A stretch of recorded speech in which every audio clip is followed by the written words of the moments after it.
Well, it's a good morning from the studios of Radio FM 88 here in Australia. And as a consequence, we're going live through Facebook, YouTube on Radio FM 88 Australia and on Radio FM 88 Aussie on X. Afterwards, you can watch the show on Spotify, iHeartRadio, Apple and Amazon.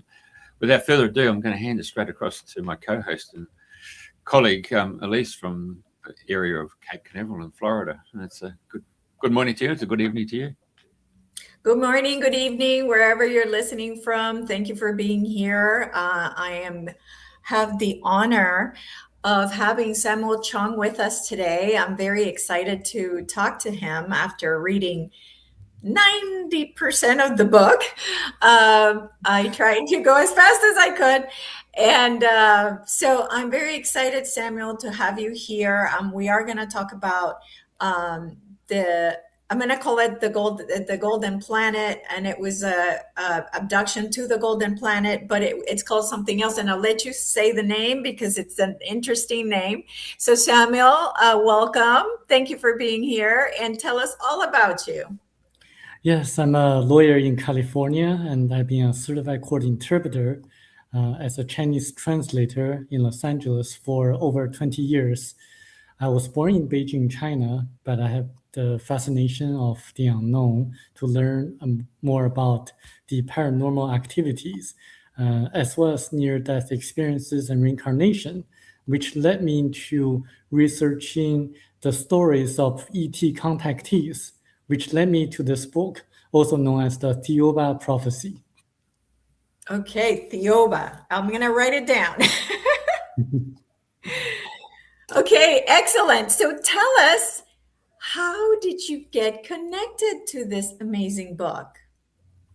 You know, I always wondered about who built the Great Pyramid of Egypt and how it was built, what really happens in the Bermuda Triangle, in which reportedly many ships and planes vanish or gone missing when they're close to that area.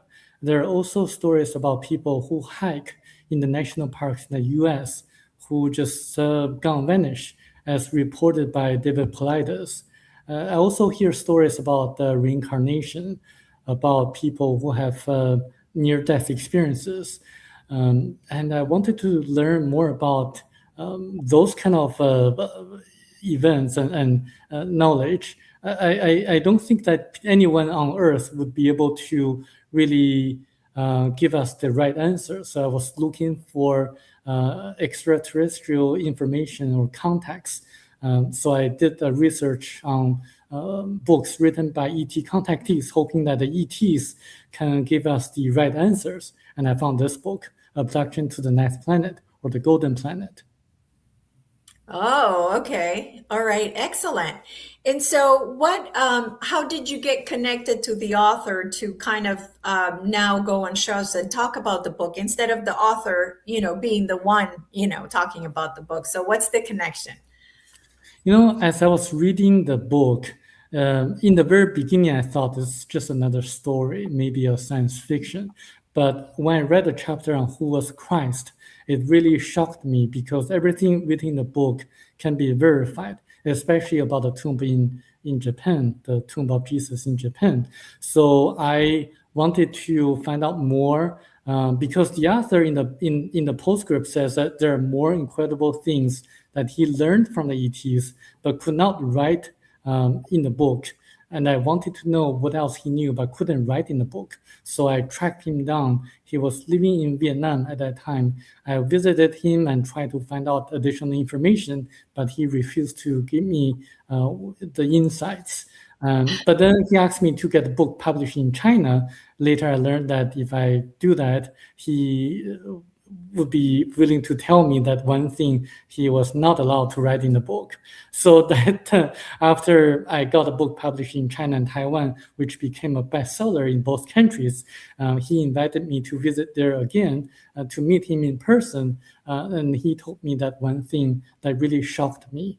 That's actually my motivation to publicize the book, to promote the book, even though I have no interest, monetary interest in promoting the book. Wow. And are you able to tell us what that secret is or not yet?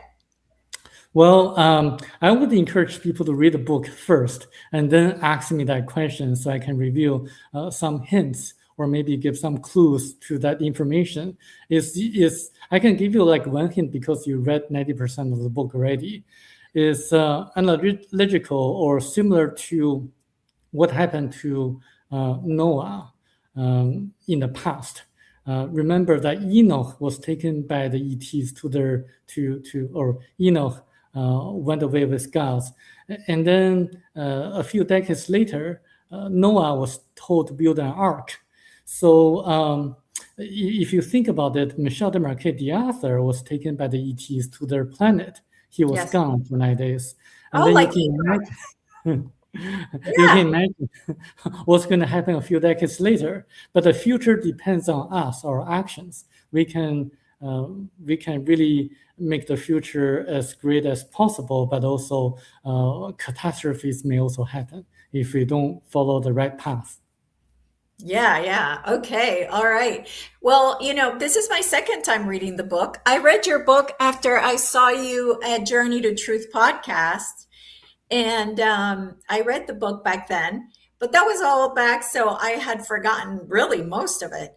And so I had to read it again. And like I said, I was about 90% done. But I want you to tell us, about the book. Because it has a beautiful story and so tell us what happens to him, like how does it, like what happens in the book, so it might interest people to really read it, because people should read this book. It has a beautiful message behind it. It's not just about his story of being taken by the ETs to their planet for 9 days. It actually gives a lot of practical solutions to the problems or issues that people may encounter in their day-to-day lives. For example, it tells people how to find the right answers, whether someone has financial issues, someone has health-related issues, or someone has any relationship-related issues. So it gives the practical solutions to people who are struggling or who just want to find the answers to the unknown, the paranormal. It tells the history of mankind on Earth. It tells who really built the Great Pyramid, how it was built, and for what purposes. It reveals the issues related to the different political structures on Earth, whether it's a dictatorship or authoritarian regime, or if it's a two-party system. It reveals the real dangers on Earth, which is number one, money, number two, politicians, number three, journalists and drugs, and number four, religions.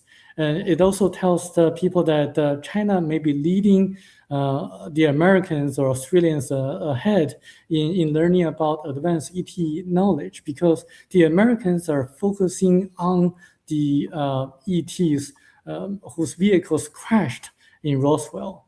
If you think about that, if their spacecraft crashed, that indicates that their technologies are not so perfect compared to the ETs whose spacecraft never crashed or will never crash on Earth.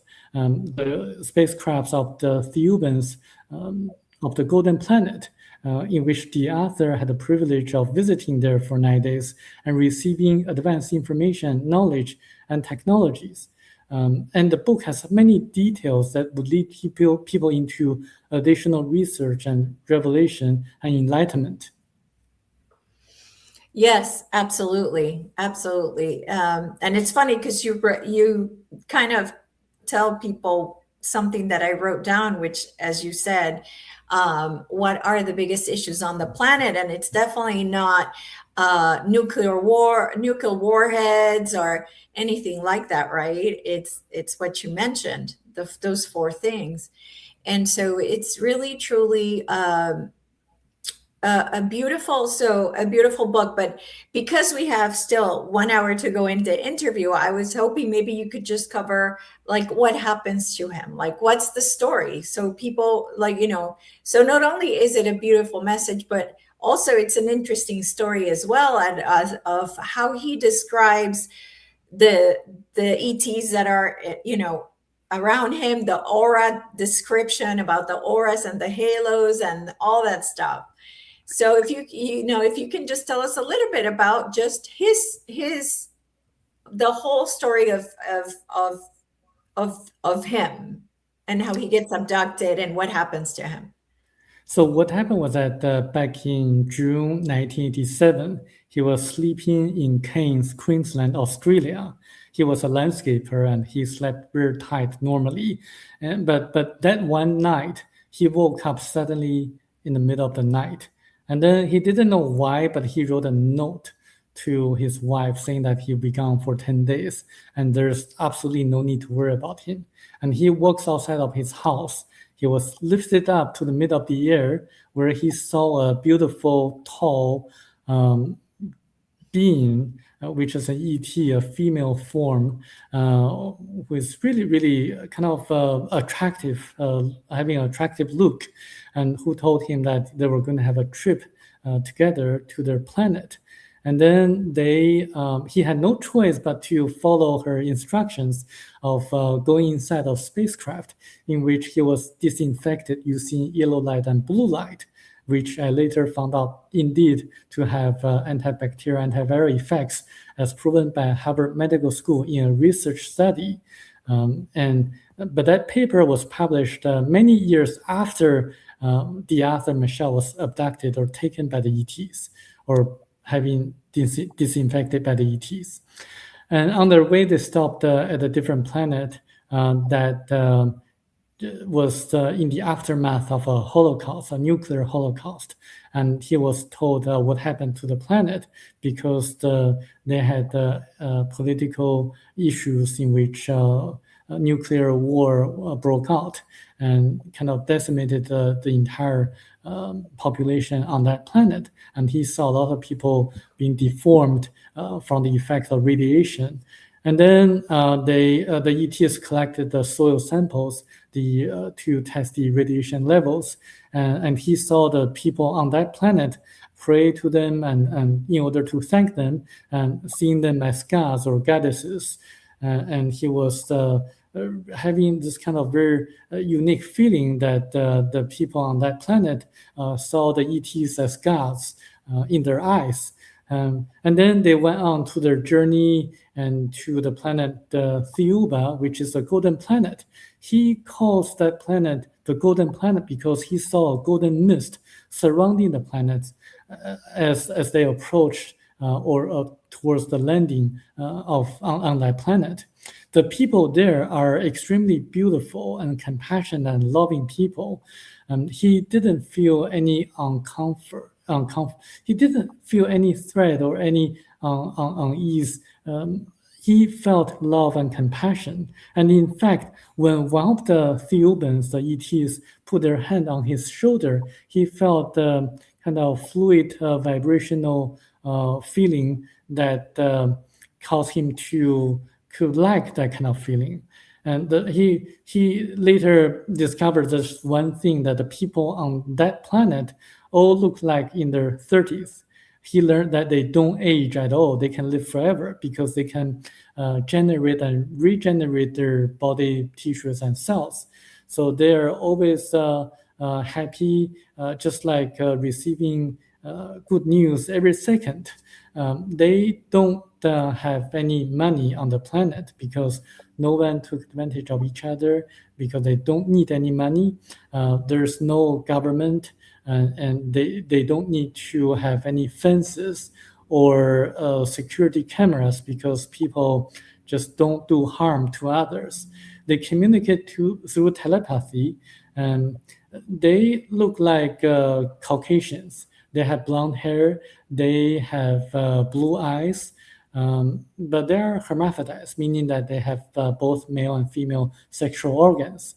And they speak all the languages you can think of because they can kind of get information and knowledge from each other, or download information and knowledge from each other.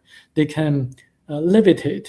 They can perform all the miracles as performed by Christ, as documented in the Bible. So that means they can heal all the diseases you can think of. In fact, they can create an adult human being in 24 hours. They tell Michel, the author, that human beings not just have the physical body, they also have the astral body. What happens is that when everything was created, everything was actually created by cosmic X or cosmic forces. And then, for example, when one cosmic egg is projected onto Earth, it actually split into 3 parts that became like helix. And then they split into additional parts to become like the 7 chakras that a lot of people talk about. And then the chakras form the auras that some people can see, like Barbara Brennan, a former NASA scientist, or Judith Collins, an aura reader in Sydney, Australia. Some people have the gift to see the colors of auras. And then from the auras, physical bodies are formed. So when you want to really heal a person from disease, the best way is to remedy or heal the energy fields, the human energy fields, or the auras. That way you can actually improve the physical body or the physical health of a person. If you just take the conventional drugs or Western medicine, then you treat the symptoms, not the root causes. In fact, my parents are Chinese doctors, and there are stories of the ancient Chinese doctors who could actually see the blockages of the energies in the human body. And this is why they use acupuncture to put the needles into the energy blockages to really kind of make the energy flow again. But later on, as the days go by, the Chinese doctors lost the ability to see the auras or the energy fields. So this is why they developed this kind of meridian or acupressure points, the system to put the needles into certain acupressure points based on the symptoms. And similarly, the Chinese herbal medicines also tend to remedy the vibrational frequencies or the human energy fields, because each herb has its own vibrational frequency. When you boil the herbs into water to make the tea, you're actually passing down the vibrational frequencies of the medicinal herbs into water. In that sense, the tea becomes a carrier of the healing vibrational frequencies of different vibrational or medicinal herbs. And so the Chinese herbal teas are more effective than the tablets or capsules if you want to take Chinese medicine. My parents can prove that because they developed something for diabetes. And then according to them, when they drink the herbal tea from the medicines, the same kind of medicines, patients normally have better results or effects from drinking the tea than taking the tablets or capsules, because the water becomes a carrier of the vibrational energies or frequencies. And some people can see auras, and some people can also see halos, like the ancient or some of the painters in the past. So this is why when you see the paintings of saints or Buddhas in the Eastern culture, you'll frequently see the halos drawn by the painters. The people who devoted their life for the interests of others normally have the halos because they're more altruistic, focusing on the spiritual side of their lives. So this is why it's better to have spiritual enlightenment or development than just focusing on the materialistic of one's life. And in fact, I can prove that because I study reincarnation and near-death experiences. People who have near-death experiences, when they come back, they always tell that they should have cared more about their loved ones, their parents, their spouse, or their children. No one ever talked about the missed opportunity of investing in a share or in a stock or in a property. No one talked about that because we don't take away material wealth when we pass, when we die. I mean, if you think about it, Napoleon conquered a vast territory of land when he was alive, but when he died, he couldn't take away any of the material wealth that he accumulated. Similarly, we should not focus on the material wealth when we are alive. We don't have to envy about the super wealthy like Bill Gates or Jeff Bezos or Warren Buffett. In fact, we should focus on the inner spiritual development, follow the teachings of Christ or other spiritual masters like the Buddha. In fact, I strongly believe that we should follow the teachings of Christ. But on the other hand, we should not follow specific religion because religions tend to serve their own purpose. And the book talks about that at length. Yes. Yes. Yeah.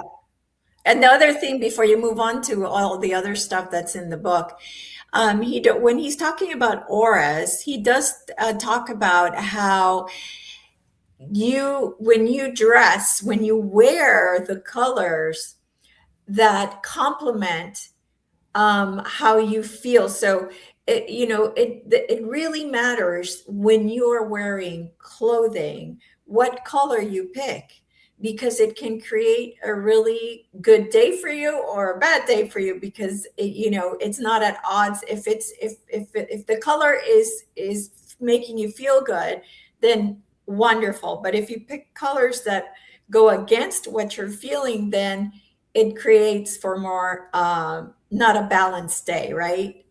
So I wanted to bring that up because I thought it was important for people to know that it does matter what you wear. It's important to really use your intuition and really ask your higher self, like, what should I wear? Obviously, if you can see your aura, even better, you know what color to wear. But so go ahead. I just wanted to bring that up so people knew about that. Yes, indeed. The colors are different forms of vibrational frequencies, and colors affect people's mood or the energy fields. And the book actually talks about the effects of colors on people's auras, and I get validation from aura readers such as Judith Collins in Sydney, Australia, and also other people who are able to see the colors of auras. And in fact, in the 1920s, chromotherapy or color therapy was extremely popular in the US until the FDA cracked down on that kind of therapy after the antibiotics were discovered or commercialized.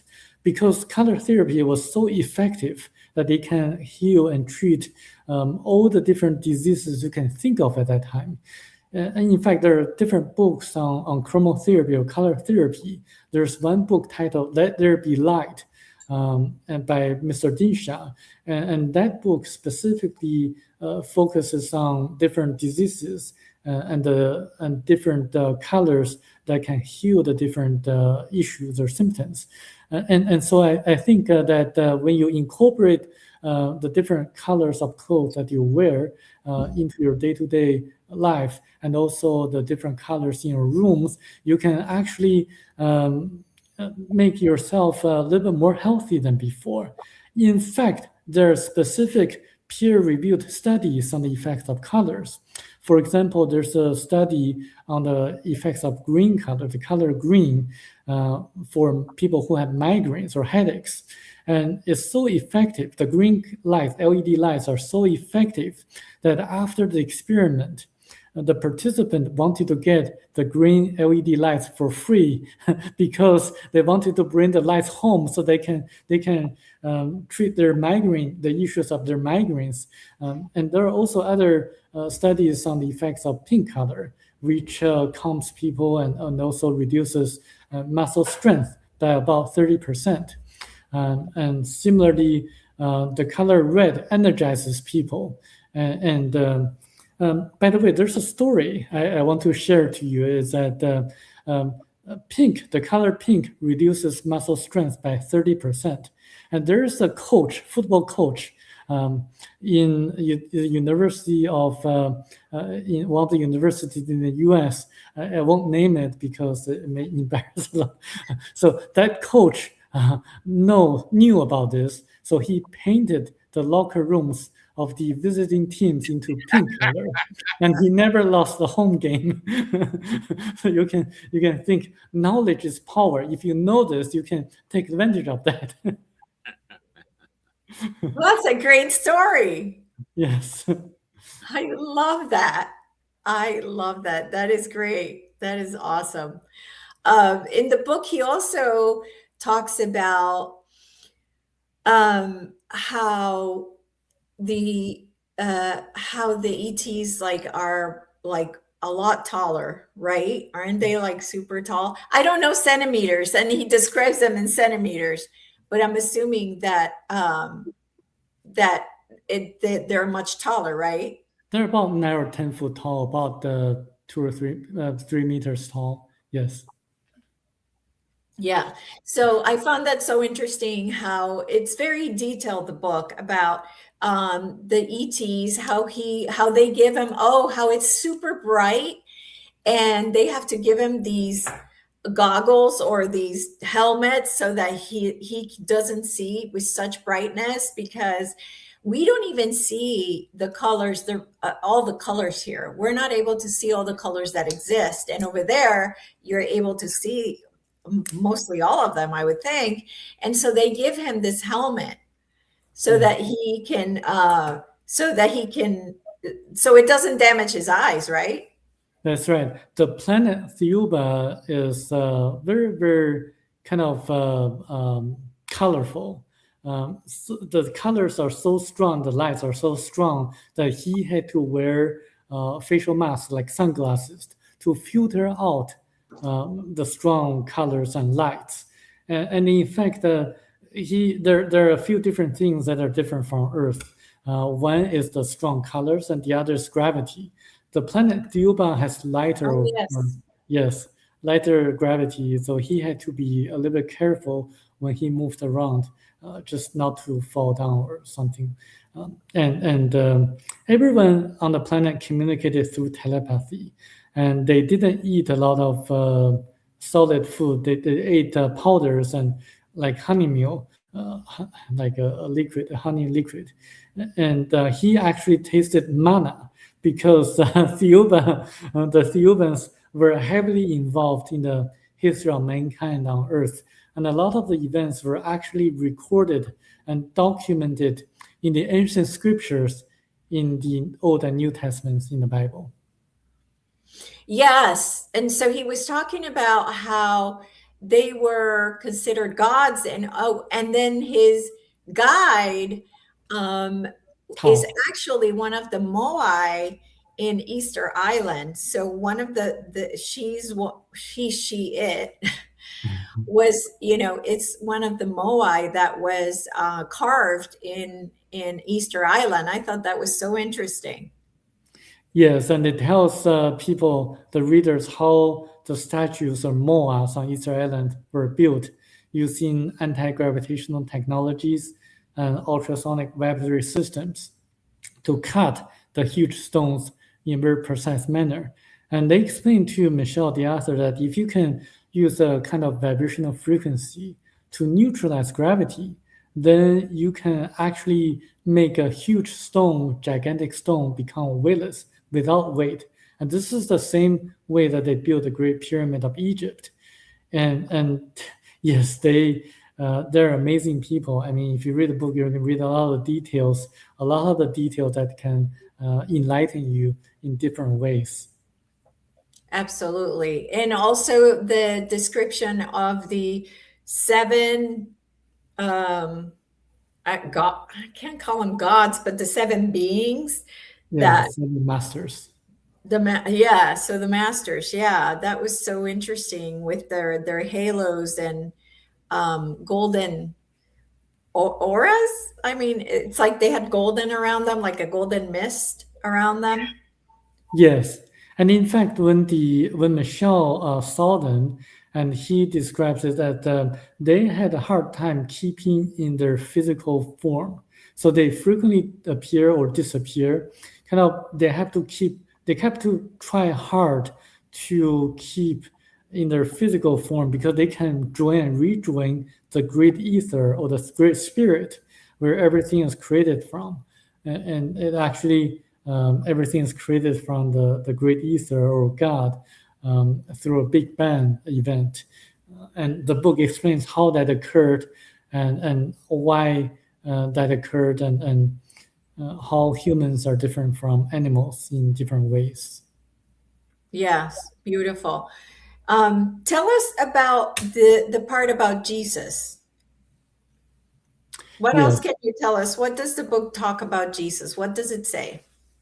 That's actually the chapter that really made me believe that everything written in the book is for real, is not made up or through hallucinations. The book is it's a very dense book, has a lot of details. One of which is the description of the tomb of Jesus in Shingo Village, Japan. After reading that description, I looked it up, and yes, there is a tomb of Jesus in Japan. And remember, the book was written in 1989, and the event took place in 1987, way many years before internet went to Australia. And remember, Michel was a landscaper. He did not know how to use technology. In fact, he did not know how to use a computer when I visited him. Everything was done by his Vietnamese niece, Lily. And he had to dictate everything, and Lily would write everything down, send emails to others. So he didn't know how to use a computer, and there was no way for him to know that there was a tomb of Jesus in Japan, a country that he never visited. So what happened was that, according to this book, Jesus, the one that was born out of Virgin Mary, indeed, Jesus was born from Virgin Mary, was someone who was highly spiritual, who had a profound conversation with teachers of the temple, who went to India and traveled through China and died in Japan. So that's the Jesus as written in the Bible before the age of 15, before he began preaching. But the figure who preached about spirituality and love is actually a different entity who was able to perform miracles just to convince people that he was someone whose teachings were to be believed. And in fact, Christ taught about spirituality, about love, about reincarnation. And in fact, the reason that he died on the cross and then resurrect 3 days after was just to show people that there's life after death and there's reincarnation. But the one who was born out of Virgin Mary was the one who could not perform miracles. This is why in the Bible there's no record of Jesus performing any miracles before he began preaching. And this is the one who died in Japan, who lived a long life and had 3 daughters. And in fact, there's a PhD called Dr. Tom Chako, who visited Shingo Village, Japan, and found out that the people in Shingo Village sing a song that sounded like the ancient Hebrew language. And there's a description of the life of Jesus according to the perceptions of the local people in Japan. And so I find that to be very interesting because the book also details how King Herod killed 2,606 babies. and what the Star of Bethlehem was, and how that came to be about. That was actually one of the vehicles of the ETs who were guiding the people at that time. Okay, so you're saying there were 2 different beings that that were confused, not confused, but that really what the Bible is showing is the life of two different people. Yes, the life Okay. of two different people. And this is why when you read the New Testament of the Bible, you're going to wonder like why when Christ, when he after he began preaching, he saw his mother in a group of people. He did not call his mother mother. He called his mother woman. So that is one of the clues that I find out. I found out to be uh, something that people should look into. Oh yeah, that's a good point. That's a really good point.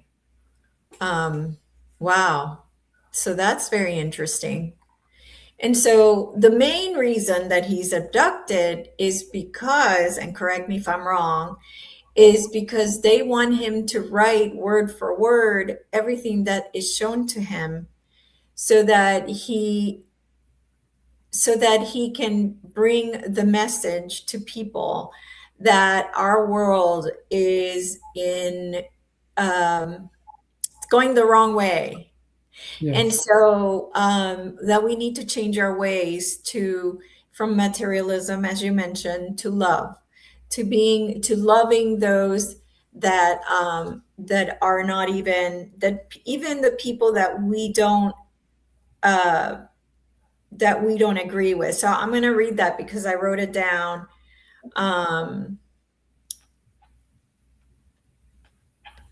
So the solution depends on love, not money. It requires that people rise above hate, resentment, jealousy, and envy, and that each person, whether he be street sweeper or community leader, puts his neighbor before himself, offering his hand whenever it's needed. So it's about even loving those that we don't love, right? That are doing things that we don't agree with or that we're judging. And so it's about really just helping each other, no matter whether we think they're good people or bad people, because at the end of the day, each one of us has that God spark in them. exactly. Absolutely. Yes. As Christ taught us, it is very easy to love someone who praises you, like, but it's very difficult to love your enemy. So, what's really important is to love your enemies, the people who don't like you Yep. or who you don't like, because it's more challenging. And the more challenging the issue is, the more you can learn in your life. And this is actually something that I learned through my personal journeys as well. For example, just to give you an analogy, if you are always learning 1 + 1 = 2, a basic mathematical problem, then you are not going to learn much. But if you're going to take on the challenge to learn like a calculus problem, then you're going to learn a lot. So this is something that I want to encourage people is when you have challenges in life, just think of it as a challenging problem, an opportunity for you to learn more, a precious opportunity for you to take on the challenge and to overcome it and to learn the spiritual lessons behind it. And what we take away are the spiritual experiences and lessons that we learn in each of our lives, not the material assets that we accumulate. So it's better to love the people that you don't like than the people. I mean, we should love everyone. Yeah. Right, exactly.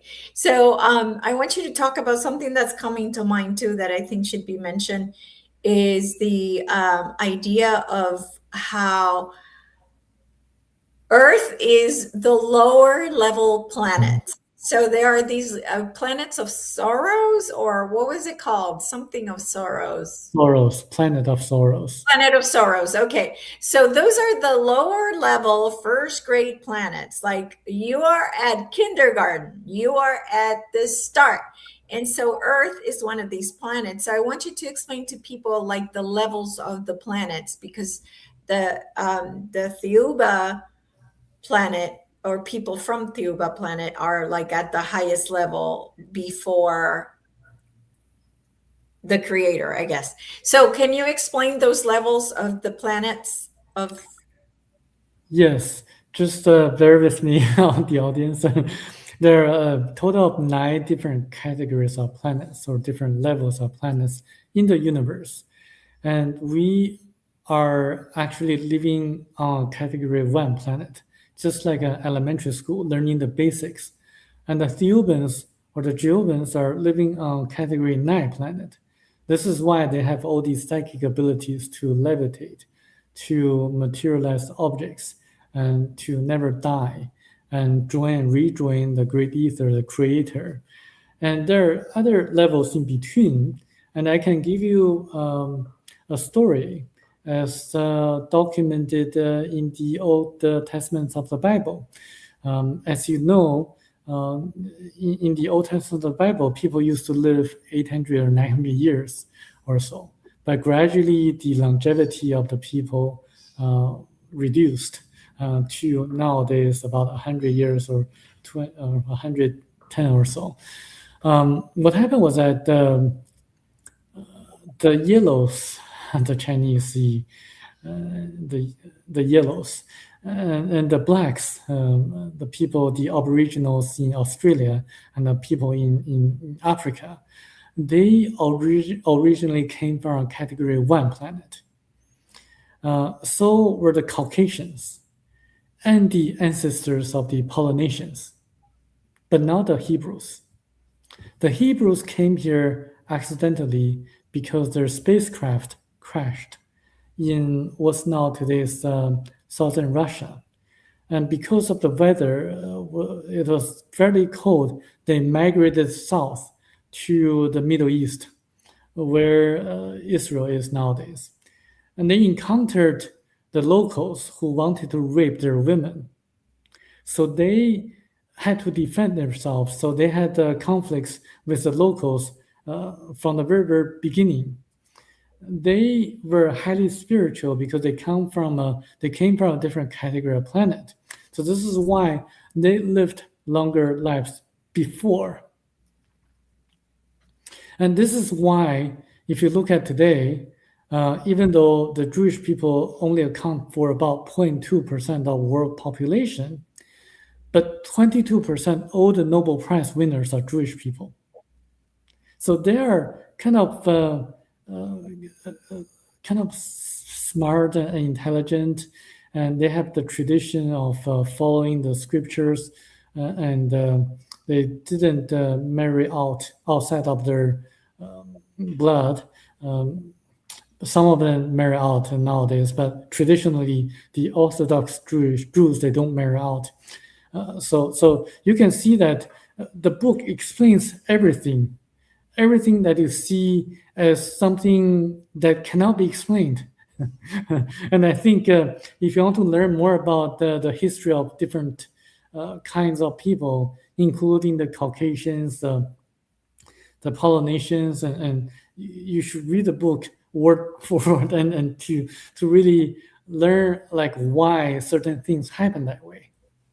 Yeah, the different races. I always question, why do we have, it's impossible that white people came from black people, or that black people or Asians came from, like if Adam and Eve were, let's say, white, how do we have blacks? How do we have Chinese? So I always knew it had to be something else other than, what we see. But something else that I wanted you to talk about is the story of Lemuria. So I want you to tell us, what does the book say about Lemuria and at Atlantis as well? So that story kind of interweaves in there. So before I talk about Lemuria, I want to bring out the story of Adam and Eve that you mentioned. Okay. The Bible actually has a lot of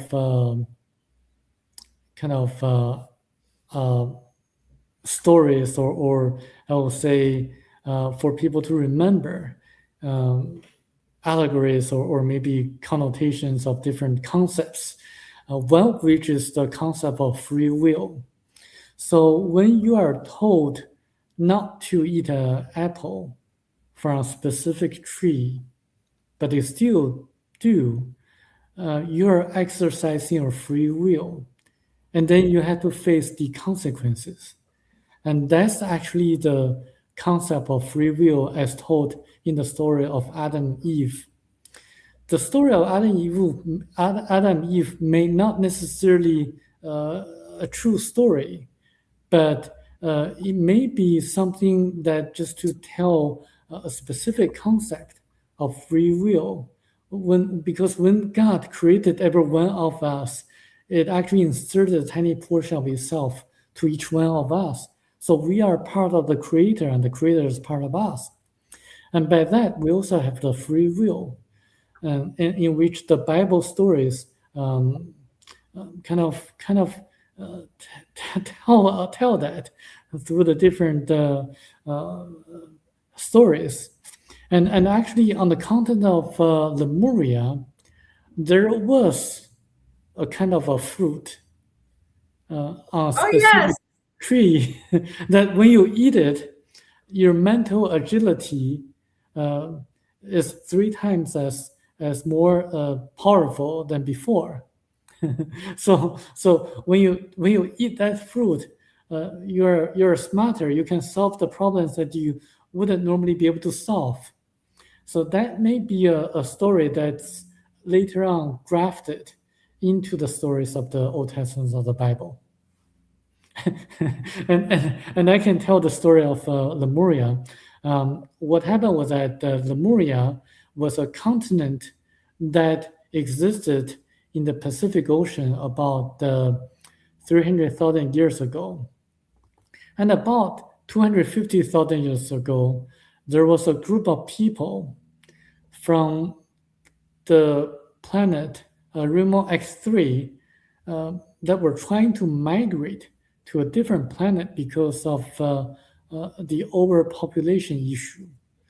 So they explored the different planets and found Earth, and then decided to migrate their people to the continent of Lemuria. They encountered the local Chinese people who were living in the northwestern corner of Lemuria. Being highly spiritual, they didn't want to fight against the Chinese. And by that, I mean, the Chinese people are by nature very, very suspicious. I'm Chinese, so I know. So they would fight any foreign newcomers without question. I know that.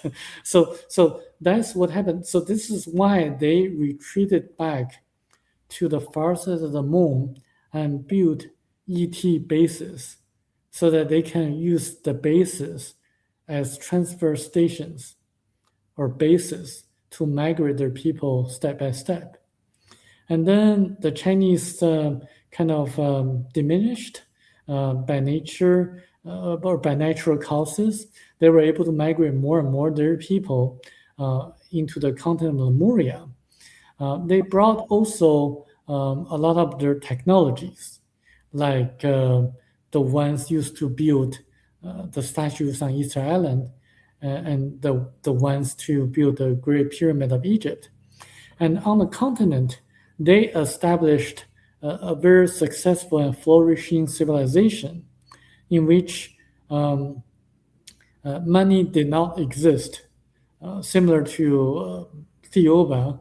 And what happened was that everyone just took whatever they needed from the marketplace. No one took advantage of each other. They loved flowers, similar to the Polynesians of Hawaii islands, and they performed very intriguing music, as described in the book. When someone dies, or when the king of Lemuria dies, they did not mourn, they celebrated, because they knew about reincarnation. They knew that the king of Lemuria would elevate or live again, reincarnate on a higher category of planet. So they celebrated because they knew that the king of Lemuria accomplished so much that his spirit would elevate in the next reincarnation. Okay. And then, so then what happened with Lemuria? How did it disappear? What happened was that they had a very successful civilization, but they didn't really, they were not able to know when an earthquake struck. What happened was that Lemuria, that continent, was actually on um, geologically on gaseous belts. So when an earthquake occurred, the natural gas from the gaseous belts came out, causing a lot of volcanic activities and turmoils, and the entire continent sunk into the ocean almost overnight, about 14,500 years ago. Um, only the remaining islands, such as the Hawaiian Islands, Easter Islands, and the Polynesian Islands, were able to kind of exist nowadays. And similarly, a few hundred years later, the continent of Atlantis also sunk into the ocean as well. So that's what happened in the past, unfortunately.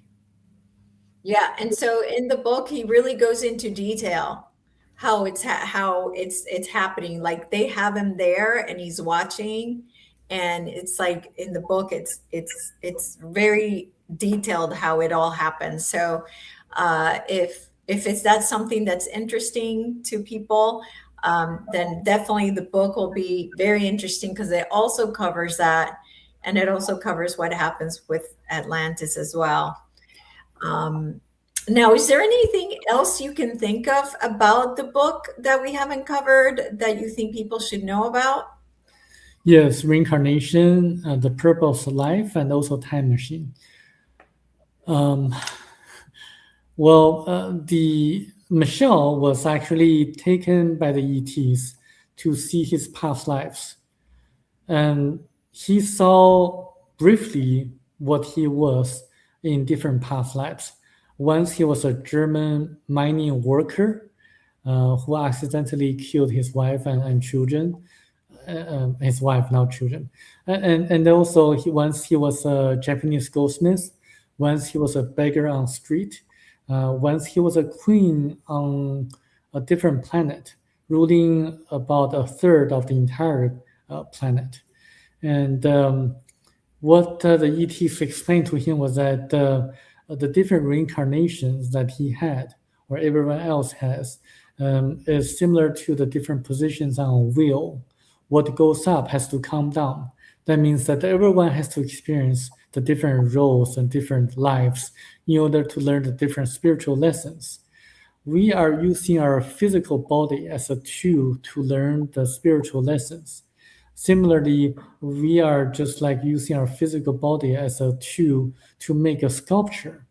We give up the physical body when we die, but we keep the spiritual lessons that we learn. So this is about reincarnation. So there's no use to really envy the super wealthy. I mean, the Chinese people, they're becoming more materialistic. They want to learn how to become the next Jeff Bezos or the next Bill Gates or Warren Buffett. But actually, a lot of the major important points in each one's lives are actually predetermined. But how to get to the different points depends on our free will. It's just like taking exam. The questions on the exam are pre-made, but how to respond to the questions depend on our own free will. We can ace the exam, we can have a perfect score on the exam, or we can fail the exam. It really depends on how we see or treat the exam or our own lives. I want to ace it, so I want to do the best. But some people just want to take or retake the exam, so it's the free will of the people.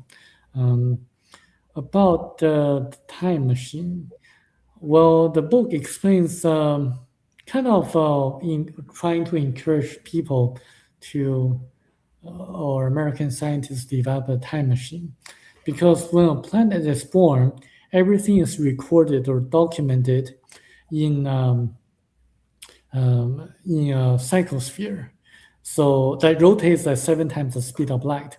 So when you match the vibrational frequency of the psychosphere, you can actually access what some people would call the Akashic record, to access what happened in the past.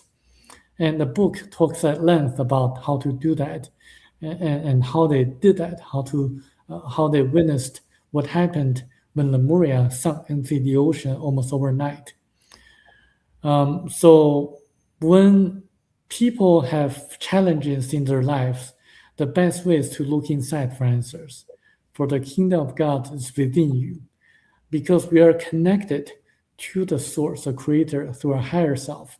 You can meditate, you can pray, you can just have a good night of sleep. That way you can connect to your higher self. And if the answers that you're looking for are good for spiritual development, they will be given to you. So meditate, pray, or sleep well. That's the best way to get answers when you're in a challenge. Absolutely. Okay, beautiful. Excellent. And the last question I wanted to ask you was about your visit with the author. What else did he tell you that's not in the book that you can divulge? That was just in conversation, not the secret that we're not supposed to know, but the other stuff that he told you. There are 12 families that run everything behind the scenes, that control everything that people see in the world today. And I try to get the names of the families, and Michel says the Roman Catholic Church is one of them. And also the other thing is that there are 3 chambers beneath the Sphinx in Egypt. And when we are ready spiritually, we can open the 3 chambers and everything will be known. It's very similar to what Edgar Casey said about the Hall of Records. Yes. And also about the grace, in which the American government has been working with. The grace indeed put implants into about 150 people or so by the year 1995, just to monitor us. But there's no harm to the people who have the implants, because the grace are also people or ETs from category 1 planet. They are a dying species. They have been losing their immune system. They're trying to monitor to see how we respond to the same situation, because we have been losing our immune system since 1948, since we deployed or experimented with the atomic bomb. Wow. Okay. Very interesting. I know that the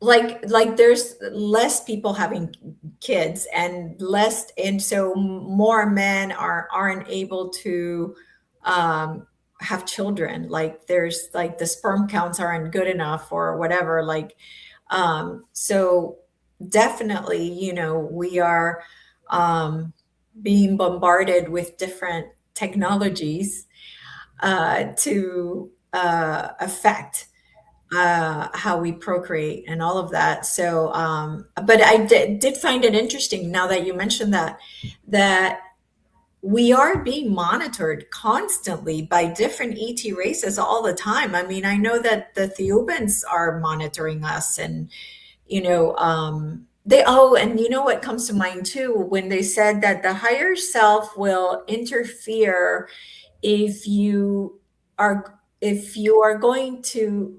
get into an accident of some kind and you're going to die, they will interfere if you're not supposed to die at that time. And I thought that was really interesting. Yes. And also the higher self will allow you to come back to life when it is for the interest of others, such as your family members that who need your care. And when you are in that kind of near-death experience, when you tell your higher self you want to come back to take care of your wife or your husband or your children, sometimes they will allow you to come back. And that's when they will be alive again after being pronounced dead clinically. But a lot of people don't want to come back after they have such experiences because it's a very blissful experience. Yeah, absolutely. Absolutely. Okay, well, is there anything else that you wanted to tell us before we go? I would say just I would encourage people to read the book because the book provides a lot of knowledge, because knowledge is power. If you have the knowledge, you know how to respond, respond to the life challenges or other challenges. And I would strongly encourage people to read a book. I studied financial analysis, and reading this book has been my best investment in my entire life. And you can gain knowledge that's going to bring you a lot of wealth, spiritual wealth. Yeah, absolutely. Well, Samuel, I'm very honored and impressed that you've taken it upon yourself to really represent Michael or Michel on this journey. Knowing that he's not here anymore, and so that's truly a humanitarian right there, because you're taking your time, and effort to get the word out. So thank you so much for being, an angel among us, and bringing forth, so this doesn't die, right? So the book doesn't die with him. And I'm very grateful for you for doing that. Thank you so much for being with us. Thank you. Pleasure. Thank you. Yes. Thank you, everybody. Thank you for watching. We love you. Have a great week.